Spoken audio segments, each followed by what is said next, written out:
Olá, que bom que você está aqui. Eu preciso começar dizendo uma coisa que talvez você não esteja esperando ouvir logo no primeiro minuto dessa aula. Você não chegou aqui por acaso. Existe algo em você, uma voz, uma inquietação, um cansaço por um padrão que não para de se repetir, que trouxe você até esse momento. Isso já diz muita coisa sobre quem é você.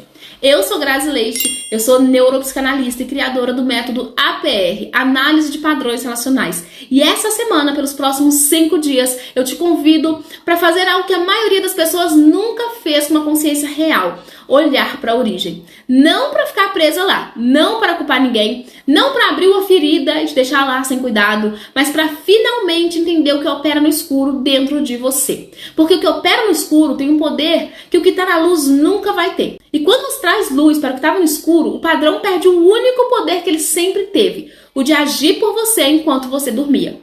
Essa jornada se chama A Origem e ela existe porque uma coisa é certa. Você que já está aqui sabe que tem padrões. Já percebeu que se repetem e uma parte de você já está cansada de repetir. Então vamos começar.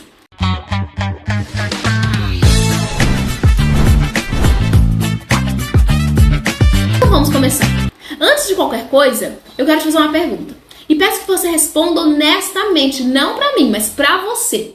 Pense em algo aí na sua vida que você tem tentado mudar há muito tempo.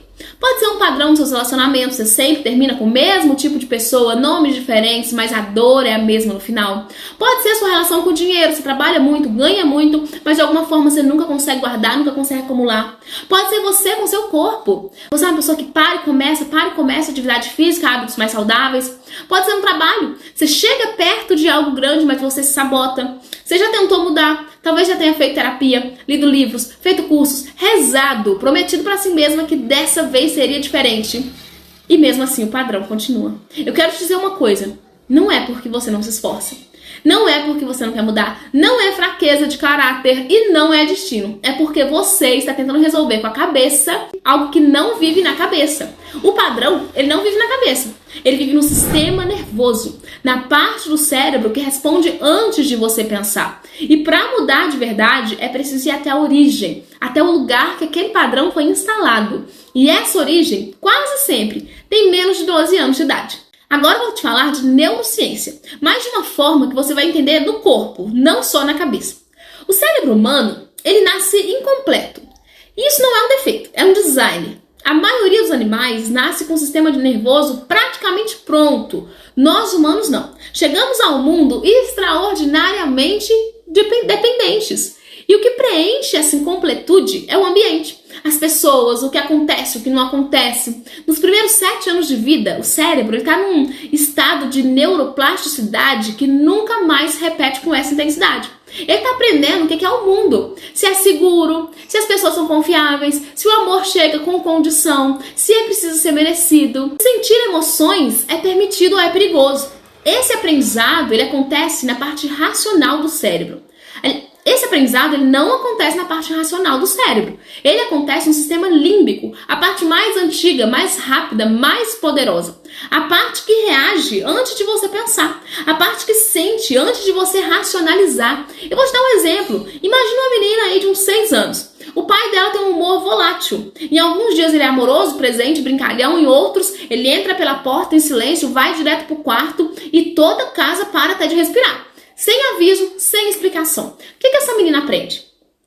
Ela aprende a ler o ambiente, a detectar os sinais de perigo antes que o perigo chegue, a monitorar o humor das pessoas ao redor, a encolher quando necessário, a ser invisível para sobreviver emocionalmente. E ela não aprende isso conscientemente. Ela aprende como qualquer outra criança aprende, pela experiência repetida, que vai se registrando no sistema nervoso camada por camada, dia após dia. Agora, essa menina tem 35 anos. Ela tá num relacionamento.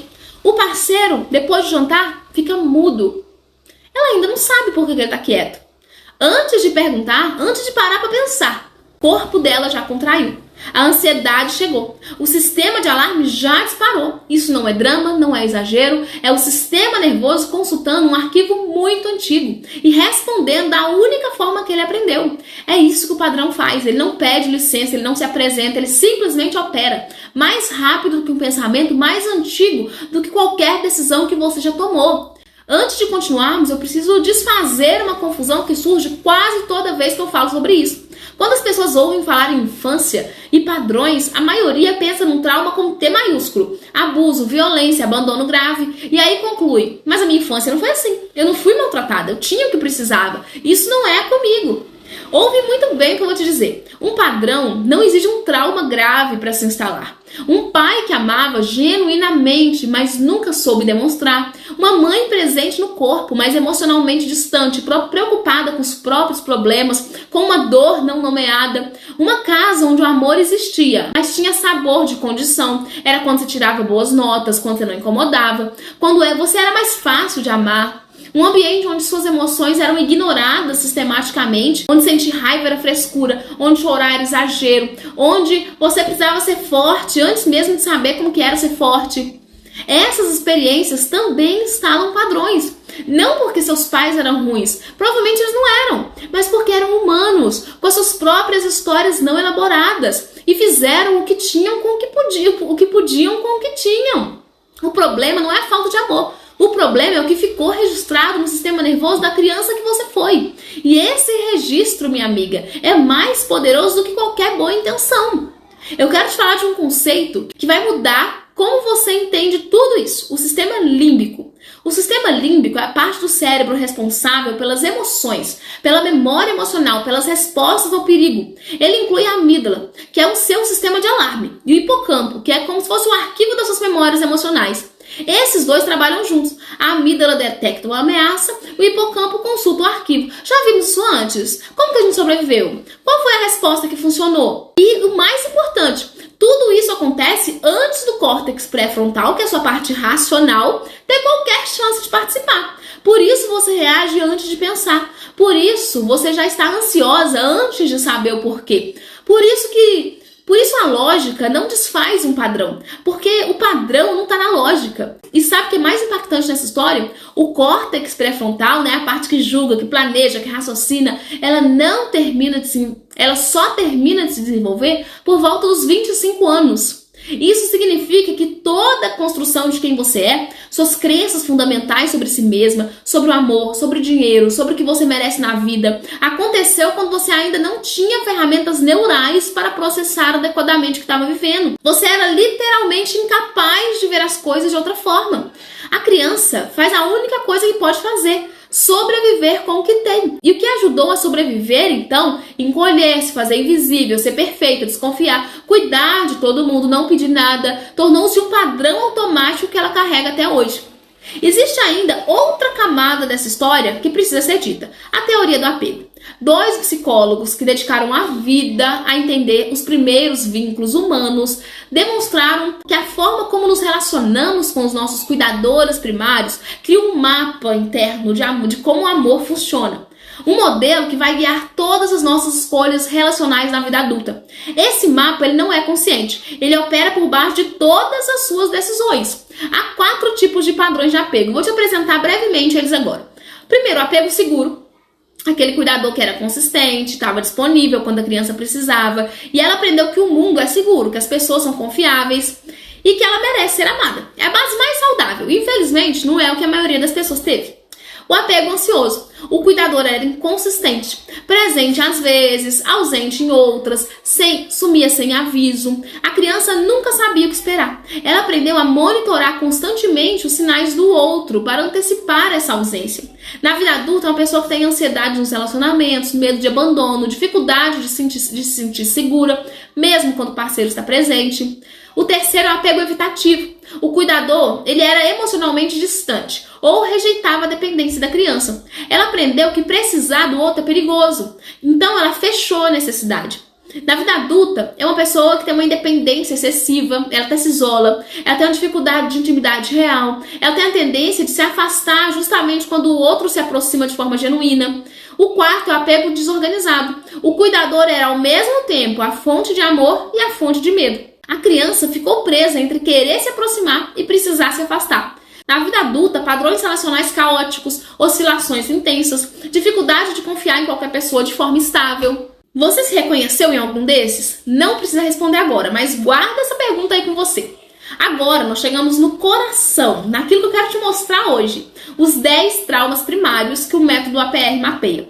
Esses 10 padrões são os mais comuns que eu identifico assim clinicamente. Os que mais repetem, os que mais causam impacto nas diferentes áreas da vida. Os que estão por baixo da maioria dos comportamentos que as pessoas querem mudar e não conseguem. É muito importante isso aqui.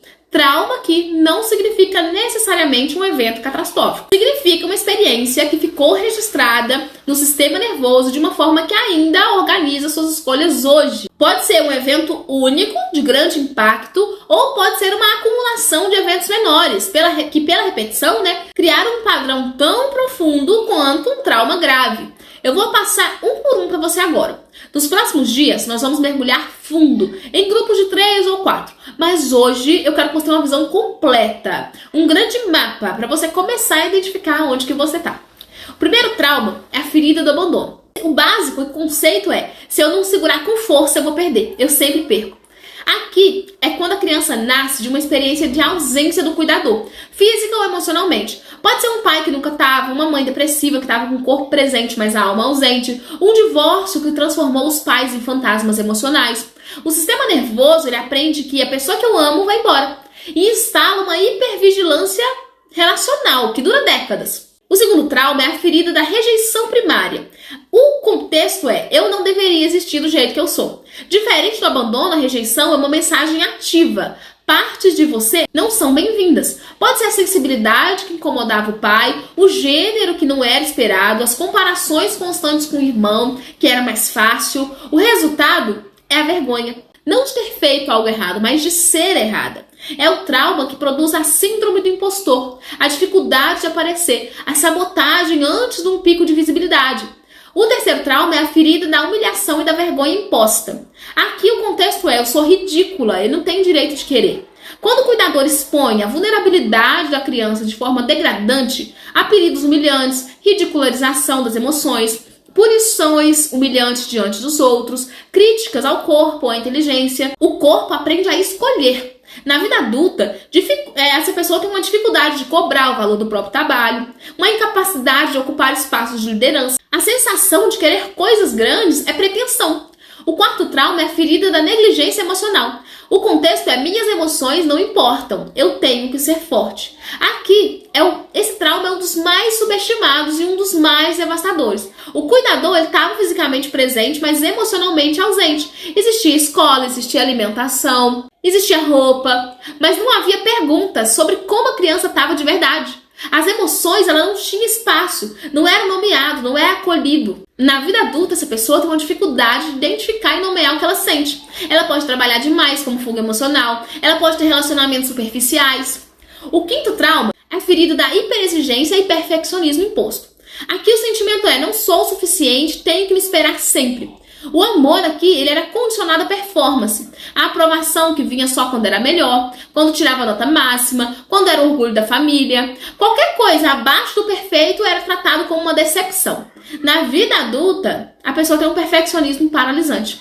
Ela trabalha demais de forma compulsiva. Ela tem uma incapacidade de comemorar conquistas. Aquela barra interna que nunca desce. Ela está se medindo numa régua que não tem como. O sexto trauma é a ferida da superproteção e infantilização. A ideia aqui é, o mundo é perigoso, eu não sou capaz sozinha. Aqui se trata daquele cuidador que resolvia tudo antes que a criança precisasse tentar.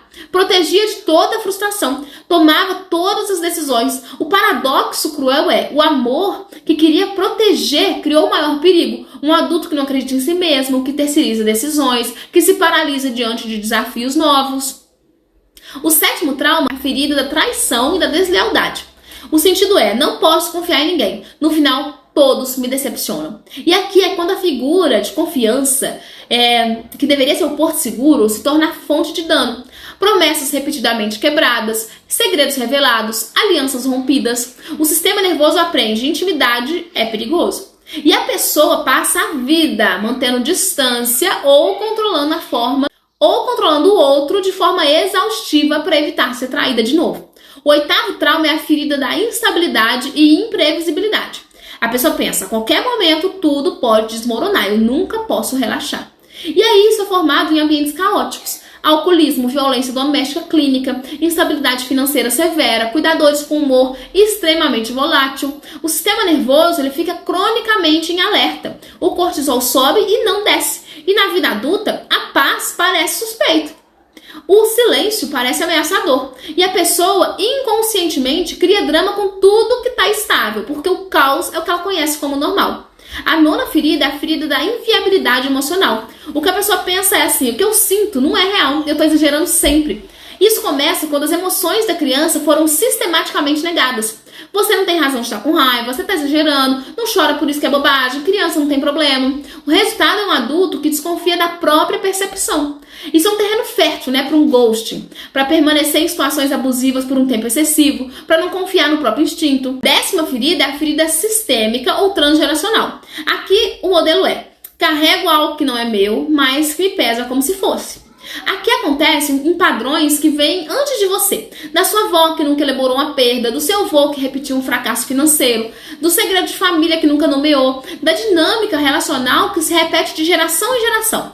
Você não viveu um trauma original, mas carrega as consequências dele no comportamento, nas escolhas, no corpo. A epigenética moderna ela confirma: traumas severos podem deixar marcas que atravessam gerações. Eu sei que foi muita informação até aqui, mas eu preciso te deixar uma coisa antes de deixar você ir. O padrão não é uma falha de caráter, não é fraqueza, não é falta de amor próprio, não da forma rasa e simplória que esses termos são acostumados a usar nas redes sociais.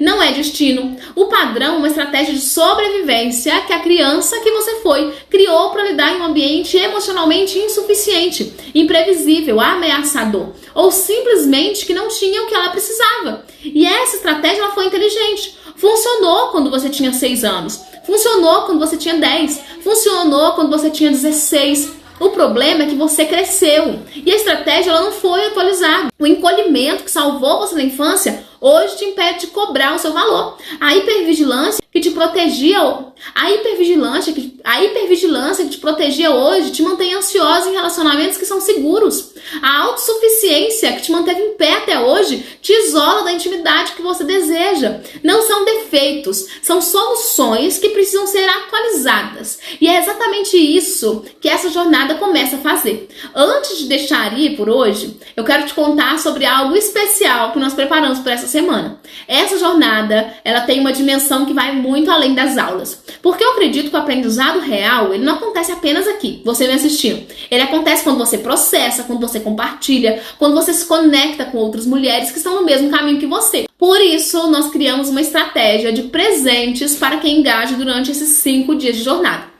Hoje, o meu presente para você é o mapa visual dos 10 traumas de origem. É uma arte que vai te ajudar a ter clareza sobre os padrões que acabamos de apresentar e a identificar os seus. Para você receber, eu preciso que você poste nos seus stories aí um print aqui da jornada para mim ver que você está assistindo e marque meu perfil. Usa a hashtag #aorigem. O link do material vai estar disponível para quem participar. Basta me marcar que a gente vai chamar você no WhatsApp.